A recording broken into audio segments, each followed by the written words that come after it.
हमारे सभापति महोदय, बैठो बैठो बैठो, आराम से बैठो। आपने ही चेंज कराया, मुझे कान खोल के सुन लो, सत्य सुन लो, आपने ही चेंज कराया। जिस अब मेरा मुंह मत खुलवाना।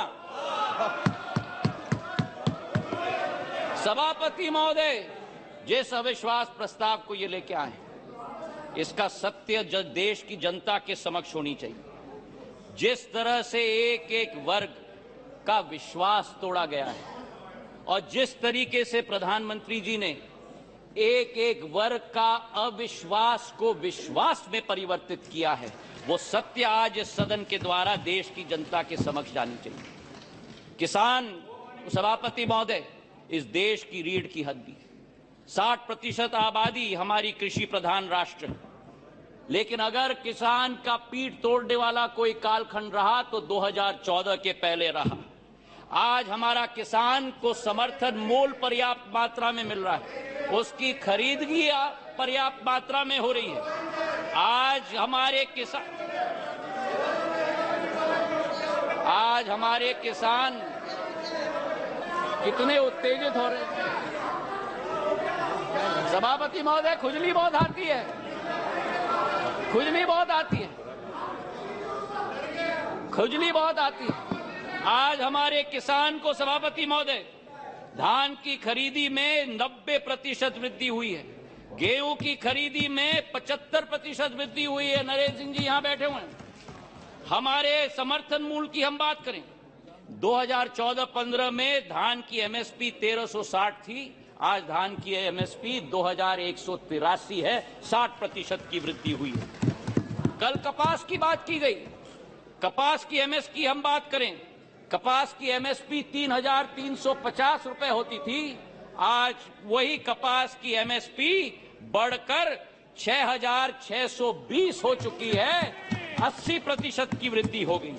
सोयाबीन की एमएसपी 2560 रुपए होती थी, आज 4600 रुपए हो चुकी है, 80% की वृद्धि हुई है। तो जहां हमारे देश का किसान, हमारे देश का अन्नदाता समृद्ध हो चुका है, उसी के साथ साथ किसान के लिए जो सीमांत हमारा कृषक है, 80% हमारा कृषक आज भी सीमांत कृषक है, उसके लिए एक सुरक्षा कवच के रूप में किसान सम्मान निधि के जरिए 6000 रुपया प्रति वर्ष 11.5 किसानों के खातों में 2 लाख। तो आप सुन रहे थे ज्योतिरादित्य सिंधिया को, जो बता रहे हैं कि किसान मोर्चे पर, खेती के मोर्चे पर मोदी सरकार ने किस तरीके से किसानों को फायदा पहुंचाया। 2 खास मेहमान हमारे साथ जुड़ चुके हैं। डॉक्टर धनंजय गिरी साहब हैं, प्रवक्ता हैं भारतीय जनता पार्टी के। हमारे साथ डॉक्टर पंकज श्रीवास्तव जी जुड़ रहे हैं, आप प्रवक्ता हैं कांग्रेस पार्टी के।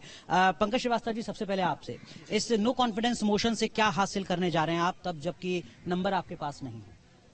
देखिए अनुराग जी, सच्ची बात तो यह है कि ये जो अविश्वास प्रस्ताव लाना पड़ा है, ये अपने आप में एक बहुत दुखद परिदृश्य है, क्योंकि मणिपुर जैसे संवेदनशील मसले पर जहां एक करगिल योद्धा की पत्नी को निर्वस्त्र करके घुमाया गया, जहां पर गृहयुद्ध जैसी स्थितियां हैं, जहां पर एक समुदाय दूसरे समुदाय के खिलाफ सरकारी बलों के जो हथियार हैं उनको लेकर संघर्ष में उतरा हुआ है, आग लगी हुई है, वहां पर अभी कल ही की बात है कि मणिपुर पुलिस ने असम राइफल्स के खिलाफ मुकदमा दर्ज करा दिया। यानी एक तरह से गृहयुद्ध की स्थिति है और प्रधानमंत्री हमारे 3 महीने से यह सब चल रहा है और चुप्पी साधे हुए हैं। अब बताइए, क्या अगर आपके घर में, जैसा सर्वेश्वर एक मशहूर कवि हैं, उन्होंने लिखा है कि अगर आपके घर के एक कमरे में आग लगी हो तो क्या दूसरे कमरे में आप प्रार्थना कर सकते हैं? अगर एक कमरे में लाश पड़ी हो तो क्या दूसरे कमरे में आप गाना गा सकते हैं? हमारे प्रधानमंत्री मोदी जी चूंकि यही कर रहे थे और अविश्वास प्रस्ताव के अलावा कोई चारा नहीं था कि उनको जवाब